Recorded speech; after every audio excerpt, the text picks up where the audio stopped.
icyo nicyo Yesu yashyize ku meza cya mbere. Imana igumugisha. Reka mvuge ikindi Yego. ko ari byinshi urajya garukira kuri bitatu kugira ngo mbone n'undi mwanya marayo ahubwo uri gutuma indirimbo ziza muri ibyo bintu. Nzahimba indirimbo ivuga Imana ngo igumugisha. yaba abantu biyamamazaga, menya nzahimba ivuga ngo yaba biyamamazaga na Yesu akiyamamaza bizibukwa ko twavaye ibintu. Kubaza iki kibazo mbere ko tujya no mu kindi cyiciro cyatumye ni ukuri mbona iki cyubahiro Imana yaduteye iteka. Ndashaka kukubaza ikibazo. Utubwiye ubu buryo wahishuriwemo Imana, uburyo wahishuriwemo, uburyo wayisaba, uburyo mwagendana, Yesu akaba nk'imbuto itabora idasaza muri wowe. Hanyuma numva nakubaza minisiteri ya Yesu warayumvishe uramwizera, wayisobanura gute nko mu nteruro imwe ukavuga uti buriya njyewe nakoze samari nubwo n'incamake ya Yesu nabonye uyu mugabo kiremereye, nabonye uyu mugabo ikintu yari afitemo nk'intumbero, urumva ifilozofi ye yari Yesu. Urakoze, reka mbanze nceceke. Reka numve mu magambo make. Yesu hari indirimbo utavuze. Ni kukiturira kandi waturemye akitwitayeho, witegereza inyoni ntizibiba ntizigira n'ibigega, wanjye sinzakena andyamisha mu cyanya cy'ubwatsi bubisi, anjyana iruhande rw'amazi, mpagaze nemye shize ubwoba nta soni mfite, shize amanga mpamya ko Yesu agira neza, nukuri Yesu ugira neza. Yego ugingo we. Ariko itegure kuko nibwo ugiye gukorera Imana. Niko bimeze. Njye ndikubwira abantu ngo ngiye gukora imirimo yanjye ya nyuma. Reka nkubwire hanyuma nanjye reka byature. Hari indirimbo ivuga ngo mazi imirimo yo mu isajyamba ninyirangiza, aza mpamagara ngeze mu ijuru, ubwo azahamagara amazina yabe bose mu gitabo cy'ubugingo, ziko nzumva izina ryanjye nkitaba, Yesu databuja ndamukorera ntacogora, niza ubuntu n'urukundo mfitiye. Nakwiciye gahunda. Haleluya. Umva twabaho gutya mpaka bavugije ifirimbi mu ijuru ngo duhagarike. Wenda reka tuvuge ni nko muri business, nubwo tutakora business na Yesu, ariko buriya niyo nubwo umuntu yakita umunyabwenge ashatse kubishyira mu bwenge birangira atsinzwe. Nkareba nk'abundi Yesu we niki yashyize ku meza, urumva kirusha abandi badatanga. Hari imyizerere myinshi hano, umwami mukuru, umwami w'ubwami, umwami w'abami, niki yashyize ku meza kanguha urugero rworoshye abandi badatanga. Kanguha urugero ibyo Yesu rero yashyize ku meza cya mbere ni byinshi ntabwo twabimara, ariko ikintu gikomeye muri ibyo nta wundi urabivuga ku isi, ntawe n'umumbonero uzambwira. Yaravuze ati wari nka perezida wa repubulika utanze sermon ye, cyangwa se avuga ati jyewe dore ibyo nzakorera abaturage. Urayizi? Hari indi ivuga ngo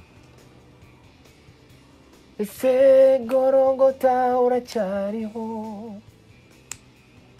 umusaraba uracyaboneka, amaraso aracyatemba ngo ndoheme ibyaha byanjye, tuye inyuma y'ibicu uwo yarankunze sinabona uko mbivuga. Indirimbo rero uyinyujijemo ikiganiro cyahungabana. Reka tugende buke buke. Turabararitse ndaza no kubabwira amakuru. Kwizerwa kandi ukuri, yego wasize ukongeje umuriro mu isi, waratse cyane uhinduka uruganda, benshi banyuzemo baratunganywa. Ndashaka kukubaza wa munsi wabaye encounter wa mbere ukavuga uti hari ukuntu buza ukaba urimo utaramenya ariko ko wenda buhari, sibyo?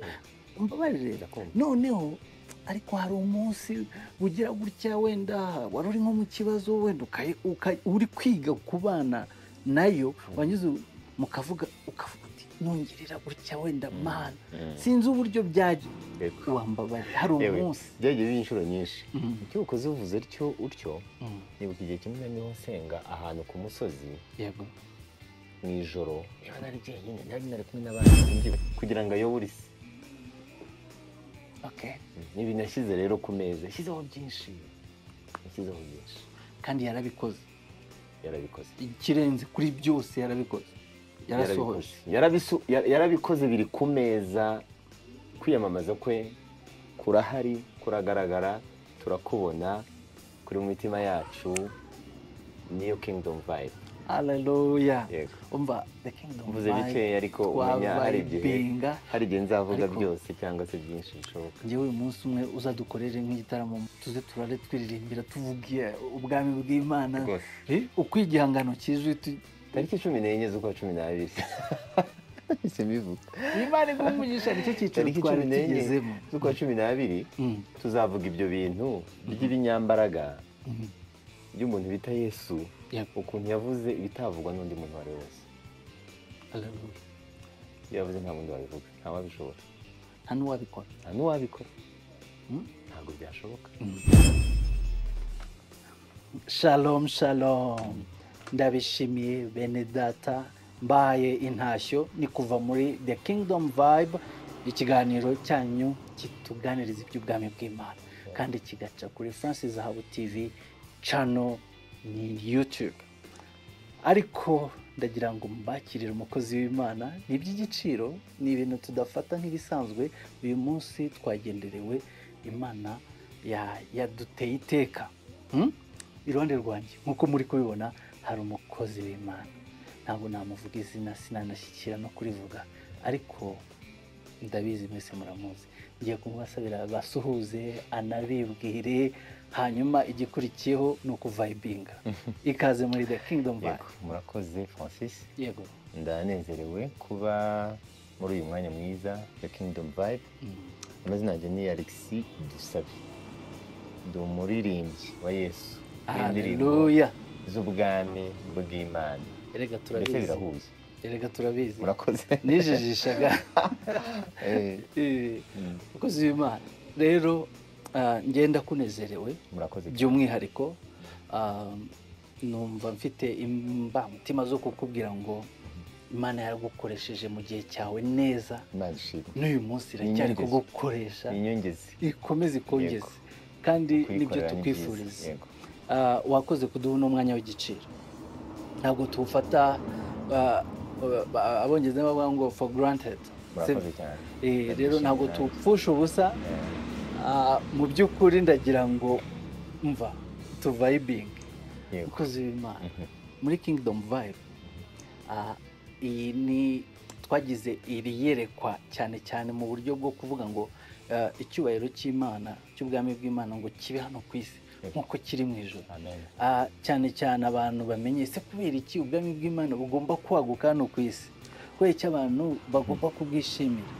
Iki kibazo uri umwe mu bakozi b'ubwami bw'Imana, mwebwe mwabivuga iki? Urakoze cyane. Yesu yaravuze ngo nidusenga tuvuga ngo data wa twese uri mu ijuru, izina ryawe ryubahwe, ubwami bwawe buze hano, ngo ibyo ushaka bibeho hano mu isi nk'uko bibaho mu ijuru. Mu ijuru hari amahoro, hariyo umunezero, hariyo ubutunzi butagereranywa, hariyo ubwiza, nta ntambara ibayo, nta rupfu rubayo, nta byago, nta ngorane, nta marira, nta bupfubyi, nta bupfakazi, ibyo byose ntabihaba. Yesu yaravuze ngo rero tujye tuvuga ngo uko biri mu ijuru, Mana dufashe na hano mu isi bibi. Niyo mpamvu dukwiriye kujya tuvuga ngo the kingdom come, kingdom come, ubwami nibuze, ubwami bw'Imana nibuze. buze hehe? Hano mu isi, Hano mu aha isi. turi.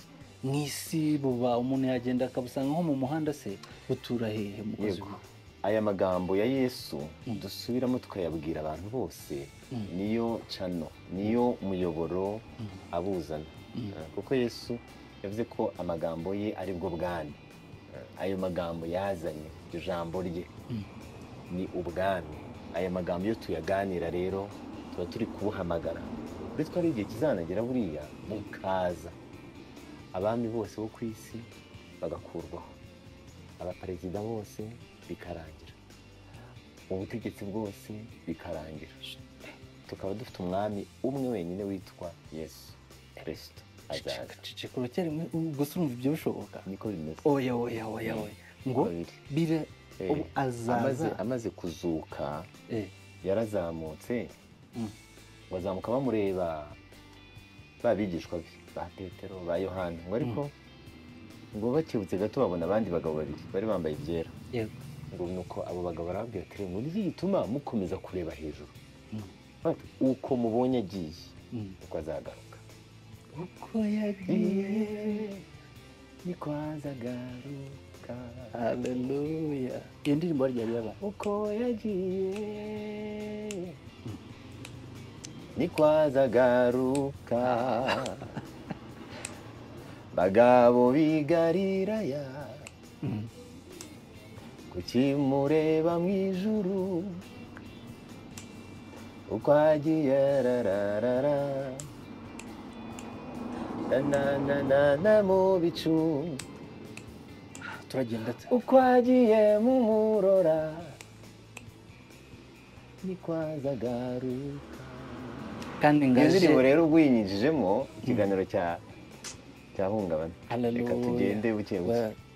turabararitse, ndaza no kubabwira amakuru. Kwizerwa kandi ukuri, yego wasize ukongeje umuriro mu isi, waratse cyane uhinduka uruganda, benshi banyuzemo baratunganywa, abagabo wasigiye umurimo, barinze neza ibyo wababikije, bemeye gusiga imibiri yabo, bishwe urupfu rubi baba guhora. Petero, Pawulo, Yakobo, Tomasi barenganirijwe ubutumwa bwiza, Paul, Karpe na Perpetua barenganirijwe ubutumwa bwiza. Ni ubwami bw'Imana. umva ndumva na vibinga. Of God. Let's vibe it. Umva ubwami bw'Imana burahari, bwaraje, Bwaraje, buri mu mitima, buri mu mitima. njye burimo. Nicyo cyari Ubwo ikibazo bunyobora. nabajije, urakoze. Bundimwo, Buri hano nibwo buvuga, nibwo numva bwanyuzura hose, Yego. nibwo bureba, nibwo butekereza, mbese Yesu ari muri jyewe. Haleluya. Ubwami bw'Imana muri jyewe. Umukozi w'Imana, ubundi rero njyewe ari ikintu mba nshaka nko kumva, mbabarire Come on. kinyuzura amarangamutima, wambabariye ukabinsangiza, ariko niba uraba uri kubinsangiza n'abandi baraba bari kubibona, ukambwira umunsi ubu bwami bwageraga mu mutima wawe, utangiye kugenda ubwumva burimo, wumvisha umeze ute, wadusangije bino bihe. kugira ngo ni ibintu byanavugwa mu magambo. Gerageza. Ubwami bwa Yesu nkigira imyaka 17, yego nahuye n'ubutumwa bwiza. Hari tariki 27 z'ukwezi kwa 10 mu 1996 numvise ubutumwa bwiza bwa Yesu. Hari amasaha nka 2 z'ijoro.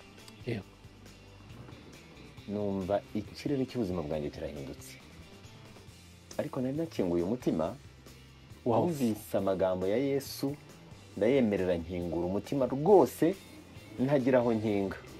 Yego. Hanyuma wayambwiraga ndamubwira ati ayo magambo mvuze ndayakiriye. Arambwira ati kuva uyakiriye ubuzima bwawe burahindutse. Wari uri kujya mu mwijima mwinshi kandi koko niko byari biri. Yego.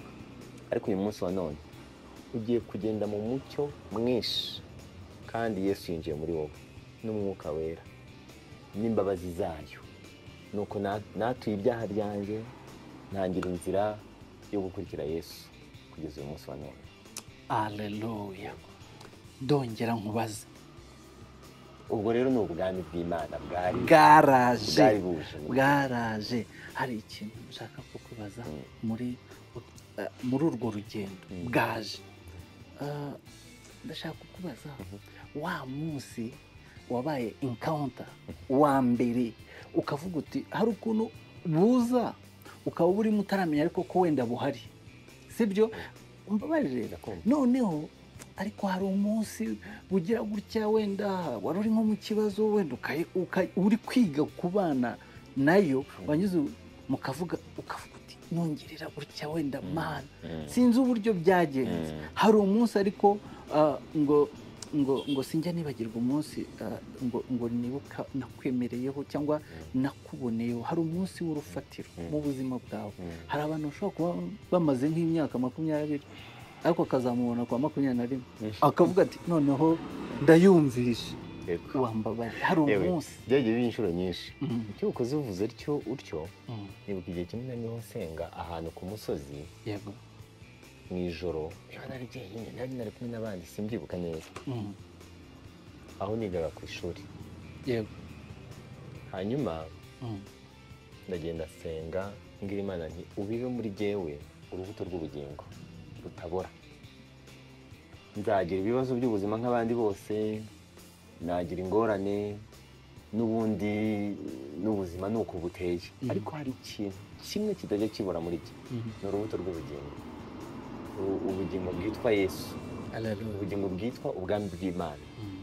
Muri jye ntibujya bupfa, buba muri jyewe. Rero ibindi byose biraza bikagenda, ingorane ziraza zikagenda, ibibazo biraza ukagira ngo ntibizanagenda, ariko ako kantu kitwa ubwami bw'Imana, ijambo rya Kristo Yesu, ubwo rukundo, umwuka wera, nabuze nuko mbivuga, ntibijya bigenda bigumaho muri iyo miraba, muri izo ngorane, muri ibyo bibazo, muri ayo marira, muri uko kwiganyira, biba bihari nk'igitsikamutima, nk'ikintu cy'ikibuye udashobora kunyeganyeza. Urakoze. Uratuma nkubaza kino kibazo. Mbabara ngo usubize rero gato. No muri ibyo bibazo bitandukanye njya ntakira Imana, kubw'uko ubugingo buri muri jyewe, Imana ikumva gusenga kwanjye, shaka abona gutabarwa kwanjye. Njya mbibona mu buhamya bwinshi natanga, byakumarira igihe. Turi abagabo bo kubibihana, twe turabibona, twarabibonye. Nubwo utakirirwa ukabona uvuye mu rupfu, ukabona uvuye mu birwara, ukabona ibintu mu ntambara, wari ugiye kumererwa nabi, ubuzima bugiye gukubita hasi ngo usebe, ukabona ukuboko kw'Imana kavuga uti ibi bintu atari Uwiteka Imana nta wundi muntu wari kubishobora. Kubera rwa rubuto Imana yabibye muri jye. Ubwo turaza kumenya nuko tuza gusenga. Yego. Imana iguhe umugisha. Hanyuma nge utumye nshaka nko kukubaza iki kibazo mbere ko tujya no mu kindi cyiciro cyatumye ni ukuri mbona iki cyubahiro Imana yaduteye iteka. Ndashaka kukubaza ikibazo. Utubwiye ubu buryo wahishuriwemo Imana, uburyo wahishuriwemo, uburyo wayisaba, uburyo mwagendana, Yesu akaba nk'imbuto itabora idasaza muri wowe. Hanyuma numva nakubaza, minisiteri ya Yesu warayumvishe, uramwizera,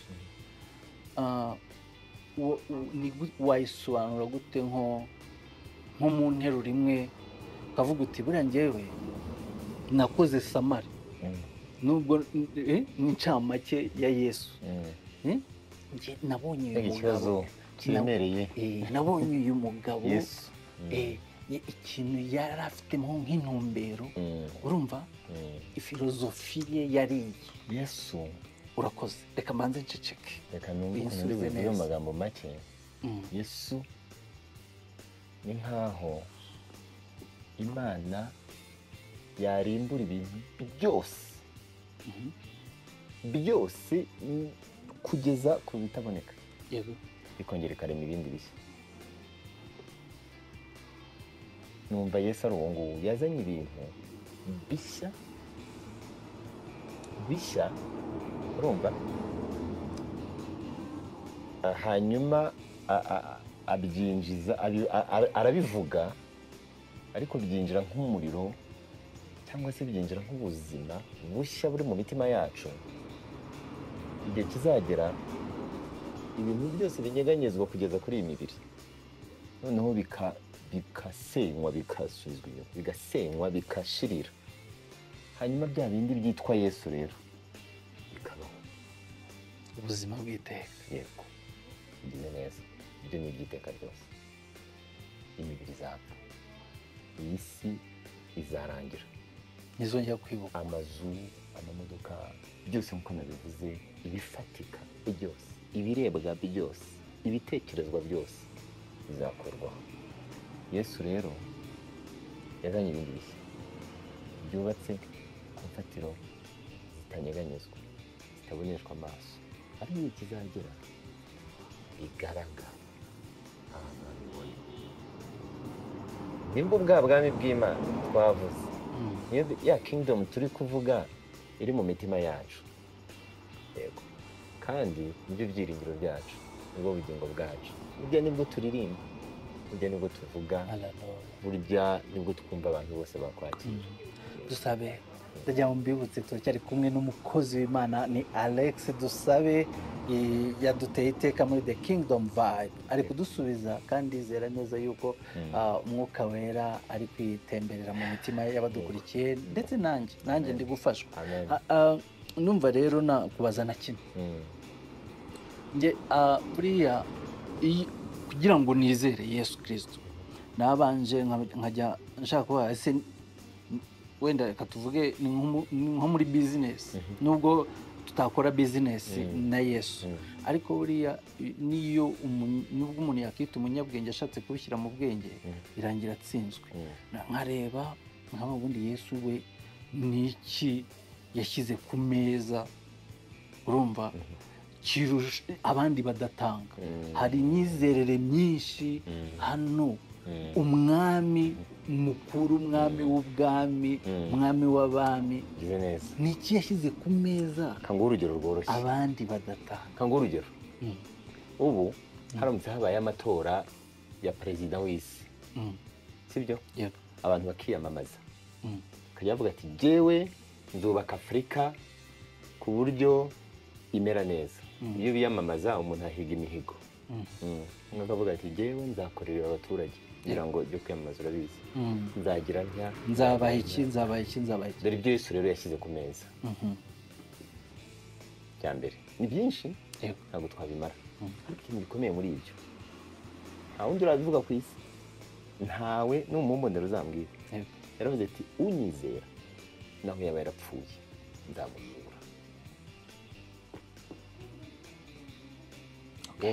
Uwari nka perezida wa repubulika utanze sermon ye cyangwa se avuga ati jyewe dore ibyo nzakorera abaturage uzaba yapfuye nzamuzura. Icyo ni cyo Yesu yashyize ku meza cya mbere. Reka mvuge ikindi ko ari byinshi urajya garukira kuri bitatu kugira ngo mbone n'undi mwanya utazabimarayo gutuma indirimbo ziza muri ibyo bintu nzahimba indirimbo ivuga ngo yaba abantu biyamamazaga menya nzahimba ivuga ngo yaba biyamamazaga na Yesu akiyamamaza bizibukwa ko twavayibinze. Ikindi kintu aravuze ngo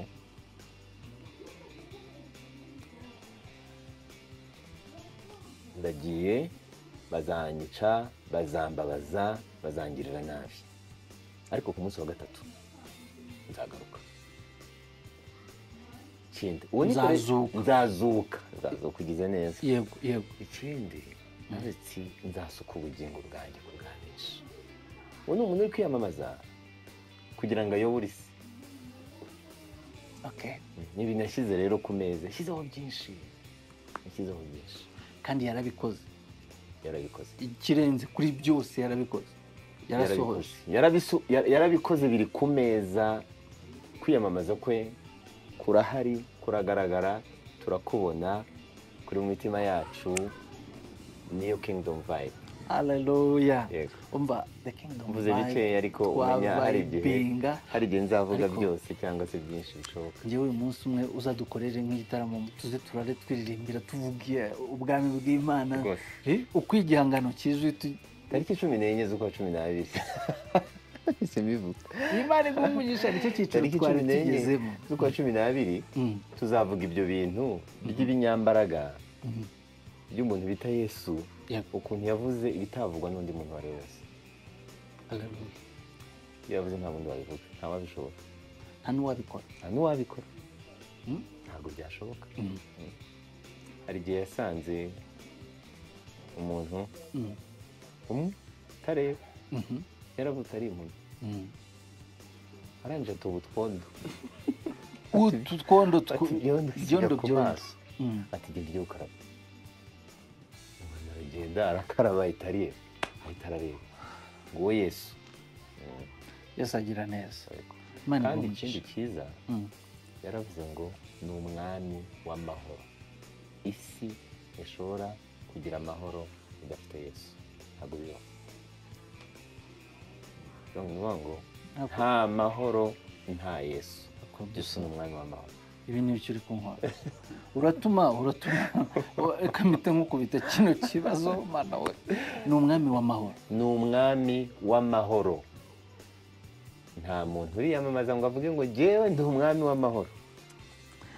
Hari ikibazo cyanjemo, ariko Yesu ni umwami w'amahoro.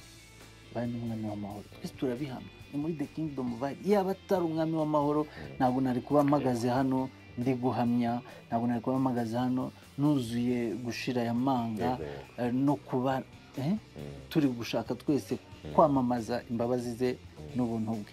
Hanyuma wanyemereye uyu mugabo kumuhishurira, sinzi niba tubyemeranye, nibyo bintu bya mbere nabonye bituma umuntu amenya uko amukorera, n'ukuntu abana nawe, n'ukuntu agendana nawe, sibyo?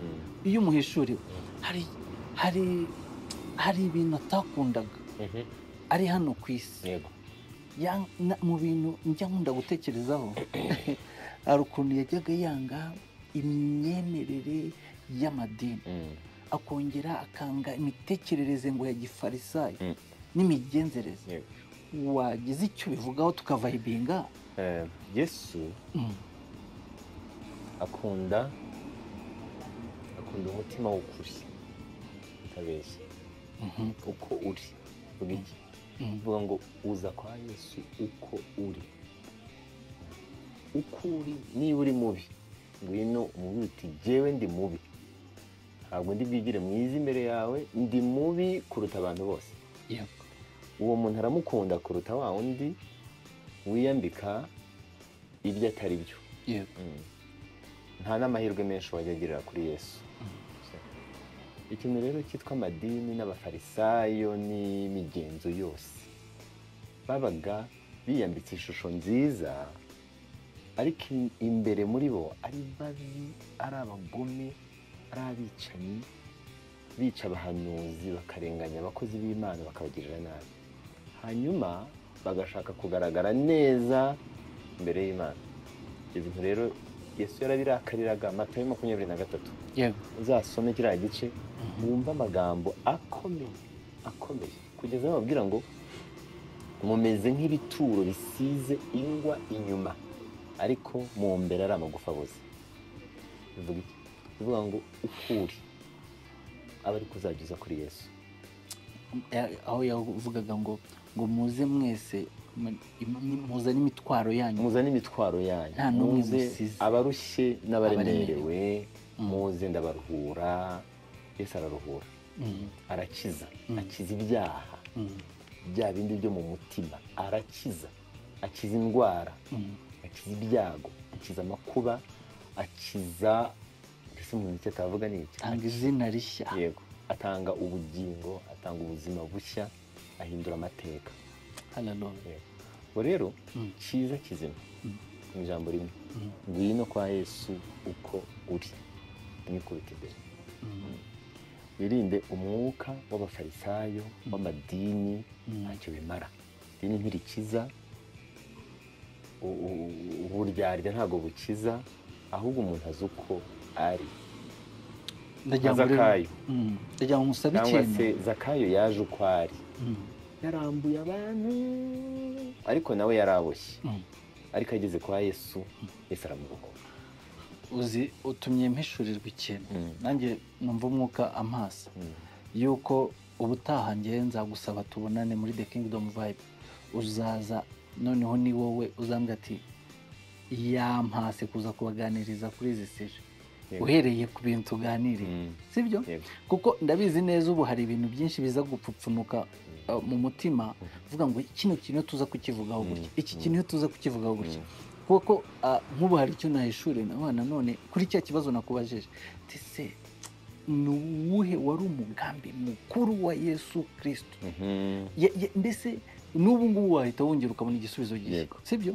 Hari nyine Yesu yari afite intego n'imyumvire ashaka kuduha duhuriraho, atirengagije ko hari yari isanzwe. We yaraza avuga ngo ndashaka mubigenze mutya, nimubigenza gutya bizagenda gutya. Yesu yavuze yuko yego icyo ashaka ku bantu, ijambo rimwe, kumwizera.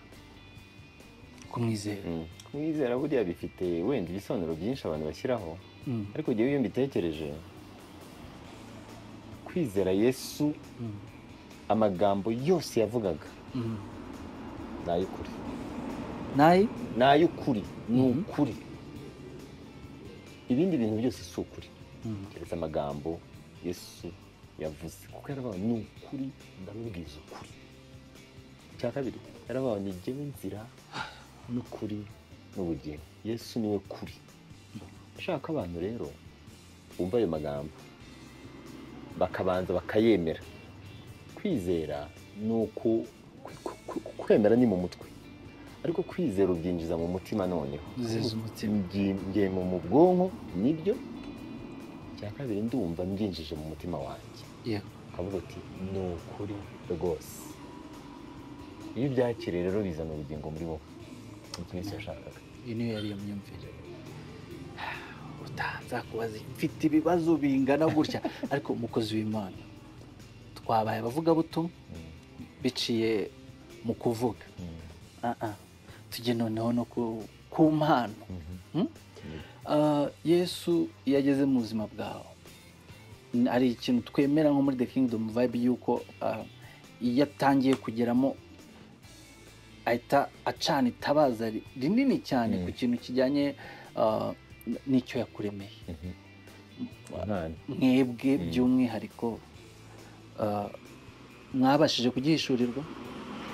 Yego, buriya ndi umuririmbyi w'ubutumwa bwiza, yego, mbese ndi umuvugabutumwa mu ndirimbo. Uretse ko iryo jambo ryo nanarigarutseho, umuntu wese wizeye Yesu akamwakira afite mission imwe yo kumuvuga mu buryo bwose Imana imukoresha bwose bushoboka. Ariko we mugende mwamamaze, mubwire abantu iby'ubwami bw'Imana, kandi mvuge ko Yesu agiye kugaruka. Iyo nayo ni message abantu bakwiye kumenya. Kubivuga rero ni kimwe mu buryo butandukanye. Ngenda bivuga nk'uko bivuga mu buryo bw'indirimbo, hanyuma numva ari iyo mission yanjye, kubera ko ndi umuririmbyi, ari byo Imana yashyize muri jyewe, niyo nzira nkoresha, niyo mpano yanjye, niyo taranto yanjye. Igihe kizanagera rero njye imbere y'Imana nimurike, Haleluya. dore itaranto wampaye mwami, nayibyaje inyungu, nayivugiyemo ubutumwa bwiza, uribuka na cyage nari ndi kuri the vibe, the kingdom vibe, ndi kumwe na Zahabu, yego ntabwo nivugaga, navugaga wowe Yesu. twavugaga izina ryawe. Yego, ni muri uzi ko ntigeze nivuga ngo jewe ndi kuvuga Yesu wenyine. Yego. So ibi byose rero ni uburyo tuzanamurika imbere y'Imana. Ubu ibi ngibi byose ukora uzabimurika, tuzatanga accountability report. Ariko rero ijambo ry'Imana rikanavuga ngo bimwe bizanyura, bizaca mu muriro bishye, kubera yuko wabikoze nabi, wabikoze wiyogeza, wabikoze ugira ngo nyine bakuvuge cyangwa se ubone ibindi bintu ntazi ibyo ari byo. dusaba utanshoto. So icyiza rero ni ukubikora intego yose uvuga uti Mwami Uwiteka, izina ryawe rihabwa icyubahiro. So nanjye numva ari icyo urabivuze ibyo ukimara kubivuga. Ngewe mu by'ukuri nshobora kuba ndi nka wa mwana mu bana benshi basangira ku meza aba ashaka kurya byinshi. Ntabwo ngereranyije n'igihe watubwiye wizereye Yesu Kristo, ngewe nahita mvuga ngo ngende umwana mu gakiza. Ariko nanone nkibuka uburyo Pawulo yaje nk'inkongobotsi asanga intumwa, nkahita mvuga ati ntabwo ndi umwana, icy'ingenzi ni uburyo wa mugani Yesu aduhishurira. Uravuze kuri icyo kintu bivuga ngo byinshi bizacishwa mu muriro ngo bigaragare nk'ibidashyitse. Ni iki wabwira uvuga nk'ubutumwa bwiza cyangwa ubwira amatorero y'umwuka muri iki gihe cya none, ko ese ikigero cy'icyo kintu cyo kugaragaza yuko umurimo w'Imana uri gukorwa, abenshi bashaka kuzamura amazina yabo, umurimo w'Imana uri gukorwa, abenshi bashaka kwihimbaza, ntabwo ari wa murimo wo kugira ngo wubake ubwami, ushyire hamwe. Wagira ikintu bivugaho bijyanye n'ubunararibonye bwawe? Yego, byaba ari ishyano ndetse wanabihanirwa. Ubu nk'umukuru w'igihugu aramutse agutumye akaguha mission, jya ibunaka unjyanire ubu butumwa, sibyo? Yego. Hanyuma ukagera muri Etats-Unis, muri Amerika cyangwa mu Bufaransa, utumwe n'umukuru w'igihugu, none ukajya uvuga uti ngiye mukuru w'igihugu. Abimenye yagucamo kabiri. Ahubwo ubutumwa bufite nyirabwo. Umukuru w'igihugu yantumye ngo yuko bigenda gutya na gutya na gutya. So ndagira ngo mbwire abo bantu bose rero wavuze, yego, yuko nyir'ubwami, nyir'ububasha n'ubushobozi yaduhaye ubutumwa bwe. Si ukwivuga, si ukwamamaza amazina yacu, si kuba ibitangaza, ahubwo ni uko we ni igitangaza, ni umwami, kandi yuko mission ari ukujya gukiza abantu be. Tukaba yewe nibutse ko igihe cyanageze akaboza ibirenge, aba asa nk'ubaye umugaragu wabo, kandi ariwe mukuru muri bo. Urumva rero ibyo bintu ni ngombwa ko tubigenderaho, tukaba abagaragu b'abantu, ariko turi abagaragu b'umwami mukuru. Dufite ubutumwa bwe bugeze ku bantu, tubabwira tuti dore intama w'Imana, dore ukuraho ibyaha by'abantu, dore umukiza arabambwe arazuka, nimumwizera murakira. Tukaba nyine abakozi b'abo bantu, hanyuma ibindi tukamutegereza. Kuba ngo umugaragu wa bene se benshi, ushaka kuba mukuru. Murakoze cyane. Ntabwo bino bintu twabivuga ngo tubirangize. Nanone the kingdom vibe ni akahoraho, ntibishobora gushira. Ni ubwami. Iyo umuntu atangiye kuvuga ubwami bw'Imana, wagira ngo ni nk'isoko idudubiza idakama, ntibushira. Ahubwo kozi w'Imana, tukiri kuri icyo cyiciro cy'impano, abantu benshi cyane abumva ikirimi cy'Ikinyarwanda, hari indirimbo zagiye ziba nka hymne national, ku buryo umuntu ayumva akumva mu ndirimbo zawe ugenda wasiwe irimo. Najyaga nyumva ndi mu busabane n'Imana nkitangira kwizera, amarira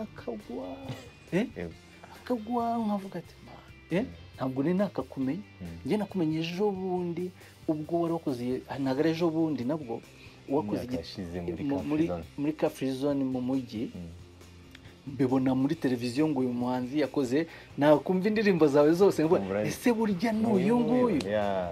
Ndavuga ati wow, uyu niwe mugabo Imana yakoresheje. Uyu niwe mugabo Imana yakoresheje muri ibi bihangano. Noneho bintera kuvuga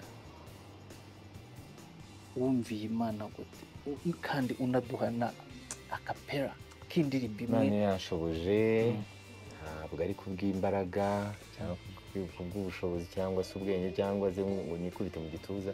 Ndashimira Imana yanshoboje, yewe ndi kumara imyaka 25 ndirimo, ndakomeje, sinzi igihe iminsi yanjye izarangirira, ariko ndifuza gukora byinshi kuruta n'ibyo hambere.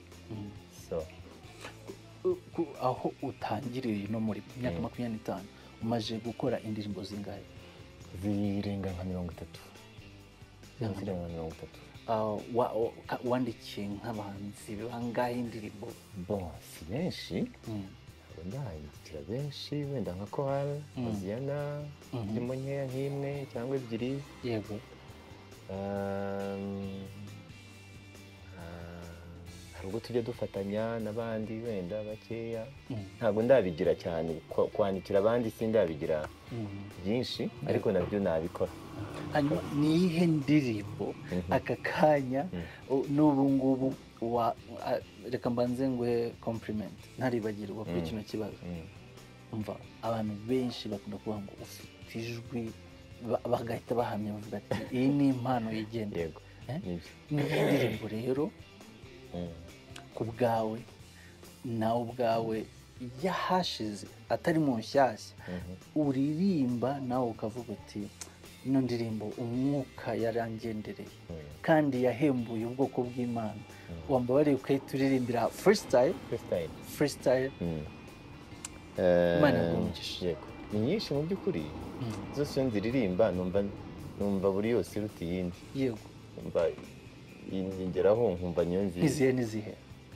Ngwino ngwino arakugirira ibambe, ngwino ngwino arakugirira ibambe, ibitambo by'intama sibyo byaducunguye, amaraso y'ihene nayo ntiyaducunguye, aya mapfizi y'inka ntiyabasha kuducungura, ndetse na Isaki yapfa ntiyari kuducungura, wa mukobwa wa Yefuta nawe ntiyaducunguye, s'amaraso y'ibizima bine imbere y'Imana, s'amaraso y'amarayika ukomeye w'Imana, ahubwo twacungujwe amaraso y'igiciro, igiciro kinini kuruta isi n'ijuru, n'amaraso y'umwana w'ikinege w'Imana, n'amaraso y'umwana w'ikinege w'Imana, mbese ni iki Imana yari isigarije? yazaniye imbabazi abantu bo bamwitura kumubamba, kandi batoboye ibiganza bye bamubamba ku musaraba, yarakubiswe yarababajwe abura urukozasoni, ndetse baramubamba oya ntiyahera mu mva, uwa gatatu arazuka anesha urupfu kuzimu, ababarira abanyabyaha nanjye yarambabariye nawe yakubabarira, ngwino ngwino arakugirira ibambe, ngwino ngwino arakugirira ibambe. Aravuga ngo amen, naho waba maraya ntiwaruta Rahabu, naho waba igisambo ntiwamera nka Baraba, naho wamena amaraso ntiwamena nka ya Dawidi, naho wakora iki ntiwamera nka, naho byaba bitukura tuku arabyeza guhindure kaba nka sherege, kadufatanye nanjye nkavuga nta cyaha na kimwe kibaho n'ijambo rimwe. Ibyaha by'abantu byose, ibyabayeho, ibiriho n'ibizaba, bifashwa biteranye ntabwo byasumba imbaraga amaraso ya Yesu, ntabwo byasumba imbaraga imbabazi z'Imana. Ngwino rero arakugirira ibanga, uzi ukuri nushaka ube waraye wumva byaranze, Yesu arakubabarira. njye narangije kumva minisiteri yawe ayishingiye naho ngaho. ngwino ukuri. Ngwino ukuri. Yesu niwe uzikorera umurimo. Yego. Hari indirimbo utavuze? Ko ari nyinshi. Basi ujye ukubita urefure gusa, uturefure nk'uko wakubita uturefure. Ni kuki turira kandi uwaturemye akitwitayeho, witegereza inyoni ntizibiba ntizigira n'ibigega, kuki se yareka umuntu yaremye n'amaboko ye? Uwiteka niwe mwungeri wanjye sinzakena, andyamisha mu cyanya cy'ubwatsi bubisi, anjyana iruhande rw'amazi adasuma. Mpagaze nemye shize ubwoba, nta soni mfite shize amanga, mpamya ko Yesu agira neza, nukuri Yesu ugira neza. Yego. Bugingo we Yesu mutanga bugingo, ngirira imbabazi. Urayizi? Hari ndivuga ngo ese Gologota uracyariho, umusaraba uracyaboneka, amaraso aracyatemba ngo ndoheme ibyaha byanjye, yewe uwabambwe ungeze i Gologota, yewe Yesu ungeze i Gologota.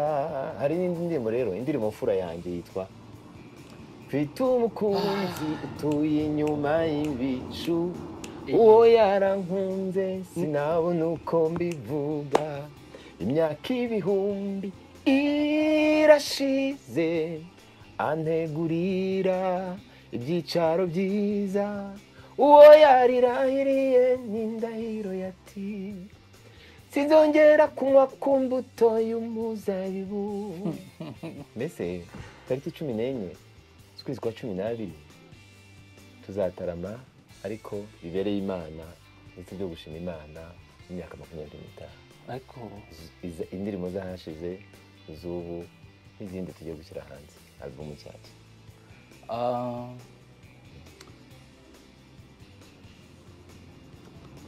Imana iguhe umugisha. Amen. Ndabakiriye rwose. Ntabwo mfite njyewe uburyo nagushimira, ibi ni iby'igiciro. Amen.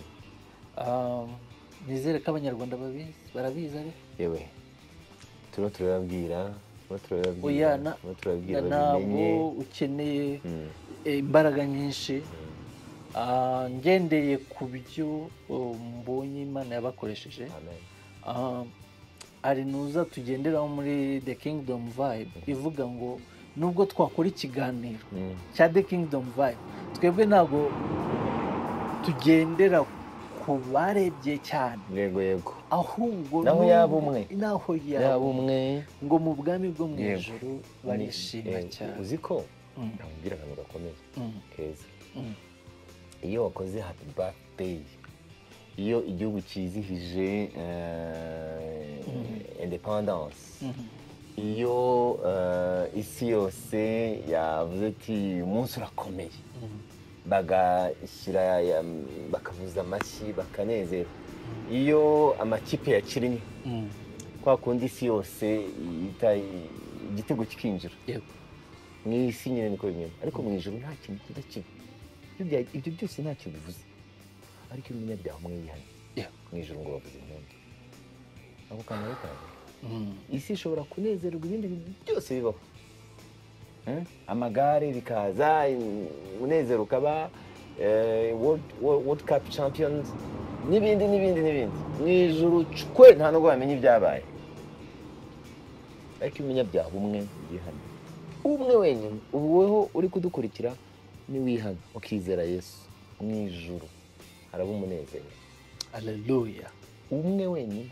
Iyo babaye babiri, iyo babaye batatu, iyo babaye, njye rero ngira n'ikintu cy'uko banumva nta muntu wazarimbuka, banumva abantu bose bakizwa bakizera Yesu. Niyo mpamvu mbishaka cyane ko abantu dutarama, ariko tukabwiriza abantu ubutumwa bwiza bwo kwihana no kwizera Yesu Kristo. Ni mu kwa 12 tariki 14 z'ukwa 12 ka Kigali. Ntuzaba ari wowe kubura. Concert yitwa ngo iki? Umuyoboro 25 years live concert. Mani umugisha. Amen. Ariko itegure kuko nibwo ugiye gukorera Imana. Niko bimeze. Njye ndikubwira abantu ngo ngiye gukora imirimo yanjye ya nyuma. Reka nkubwire. Hanyuma nanjye reka byature. Hari indirimbo ivuga ngo mazi imirimo yo mu isajyamba nirangiza, aza mpamagara ngeze mu ijuru, ubwo azahamagara amazina yabe bose mu gitabo cy'ubugingo, ziko nzumva izina ryanjye nkitaba, Yesu databuja ndamukorera nacogora, mwiza ubuntu n'urukundo amfitiye. Nakwiciye gahunda. Haleluya. Umva twabaho gutya yego mpaka bavugije ifirimbi mu ijuru ngo duhagarike, ariko ndagushima. Amen. Iyi ni the kingdom vibe. Ubutaha tuzajya dukora n'ama live, nubwo twamara igice cy'umunsi wose turi kuri live, tunezerewe, tuvuga iby'ubwami bw'Imana. Ariko ibaze nubwo twahura ukaririmba indirimbo imwe gusa, tukaririmba umunsi wose, tuyirangiza tuyisubiramo. Ego. Imwe. Ijuru niko bizaba bimeze. Tukaririmba imwe nk'imwe mu bihangano bya, tukava mu gitondo tukageza nimugoroba tuvuga amahishurirwa arimo. Njye numva waririmbaga numva ibintu bimeze nk'ibipfupfunuka. Mana ntabwo twabirangiza. Amen. Reka musabe mukozi w'Imana hejuru y'ibyo tuganiriye, gutumira abantu, kuvuga ubwami bw'Imana, hamwe no kuvuga ngo nubwo yaba umwe wenyine mu mushinga w'Imana, wakumva kino kiganiro, wazaza muri iriya concert, Imana akizera Yesu Kristo, Imana mu ijuru impundu zikavuga, azavuga impundu n'umunezero. Iki kiganiro twagishimye Imana, tukanashyira imbere ku bagiye kugikurikira. Iri jambo ryavugiwe hano rikagira ubutware mu mitima ya benshi. Imana igushoboze. Mana yacu turagushimiye cyane kubwo urukundo rwawe, wadukunze tudakwiriye. Ijambo ryawe ritubwira yuko wakunze abari mu isi cyane tumutanga Yesu, kandi ikigeretse kuri ibyo waduhaye kumwizera, uduha kumukorera. Iki twicaje hano ni kubw'icyubahiro cy'izina ryawe, turabagaragu bawe, turabigushimiye. Pawulo yaravuze ngo nta nubwo yari abikwiriye, natwe ntabwo twari tubikwiriye yuko tugirira utya. Turabigushimiye Imana. Dusengeye abantu bose bazumva aya magambo, uzabahe kukwizera kuko ari we mwami kandi ari utanga ubugingo. Sengeye Francis, sengeye iki kiganiro kugira ngo cyamamaze ubwami bwawe koko, cyamamaze izina rya Yesu, kigere kure kandi kigere kure nanone. Amen. Kuko iyi mirimo yose uzayitugororera, nta na kimwe gitakara hasi. Aya magambo n'ay'ubugingo ahantu tuyabibye ntabwo azabora, ahubwo azera imbuto ndetse nyinshi. Uzaba utugiriye neza rero nitubona imirimo ikomeye wakoresheje ibi biganiro, kandi tuzanezeranwa nawe nitubona abantu benshi bava mu nzira yo kurimbuka ahubwo baza mu nzira y'ubugingo kubwo kwizera Yesu. Urakoze, ubane nabo baho umugisha iyi gahunda uyiha umugisha kandi ukomeze kubana natwe tukuragije nyira gahunda y'imbere tariki 14 z'ukwezi kwa 12 uzabane natwe wiheshe icyubahiro mu izina rya Yesu amen amen amen amen thank you ndanezerewe amen ntabwo mwabyumva nanjye nshimye Imana nanjye nshimye Imana reka dusezere abari badukurikiye yego bene data murakoze kudushyigikira murakoze mukomeze mukande subscribe mukande share mukomentinge hari ibyo mwumvishe mwatwunganira yego nanone twemera muri The Kingdom Vibe yuko icyuma gicyaza ikindi Sure. mwatuganiriza mukatubwira ati muzavuge kuri iki cyangwa se mwari kuvuga gutya byose Imana n'umwuka biremerwa shalom shalom nawe ubutaha amazina ni Francis Zahabu muri The Kingdom Vibe